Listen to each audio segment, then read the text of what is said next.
So vestibular, bad in school. Stay away from it, okay? Especially elementary, middle school. You don't want kids doing vestibular stuff.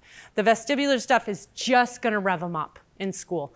High school kids, absolutely, do vestibular, especially first thing in the morning. First couple hours of the day, vestibular is helpful. Go ahead.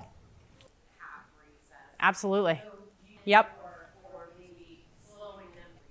Okay, so two things. One, let me restate just so that they have it. So recess, yeah, chaotic, really tough. A lot of kids kind of melt down at recess, right? Because they rev up so much that they almost like catch on fire because they've got so much energy. So what do we do to make recess work? One, have a plan. So when you're going out there, what structures are we going to go on? What kids are we playing with? If you know that there's certain escalators as far as other peers are concerned, probably not the best to do facilitated peer interaction at recess because it's just too escalating. It's a big space, they're outside, so they're more likely to wind up instead of wind down, those hyper-aroused kids.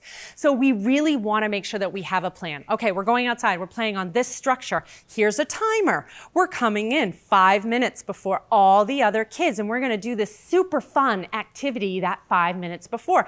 And you get to pick a friend to do that with, so we can work on some more facilitated peer interaction and everything else. Keeping that timer with them, you're telling them each time, okay, you've got 5 more minutes, you've got 2 more minutes, you've got 1 more minute, it's time to go in. And then we're going in and you're having the other peer help assist. So they picked the preferred peer. The preferred peer is like, come on, it's time, we're going in now. And they're helping to guide in. So you're not standing on the playground going, yeah, they just took off.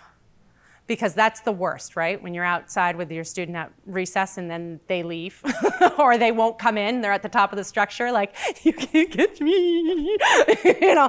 So having a plan to get them in. So they need usually a preferred peer, a preferred activity once they come in. And decreasing that time over time. If you're starting at the last 10 minutes of recess, then you bump it to 7 minutes and you bump it to 5, 4, 3, stay at 3 for a while before you go to 2 and 1 because that whole lineup, go in the building, is going to be like, okay, yeah, I'm lining up.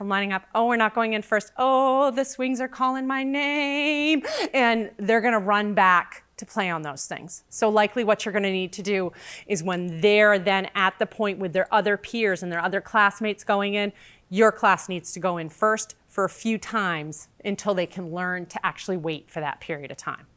Does that help? Okay. So yeah, recess is tough. Recess is usually the most unstructured time with the least amount of support.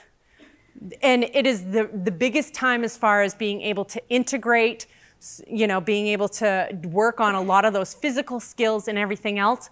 And I always say, have a plan. Even more so than the academic time, have a recess plan.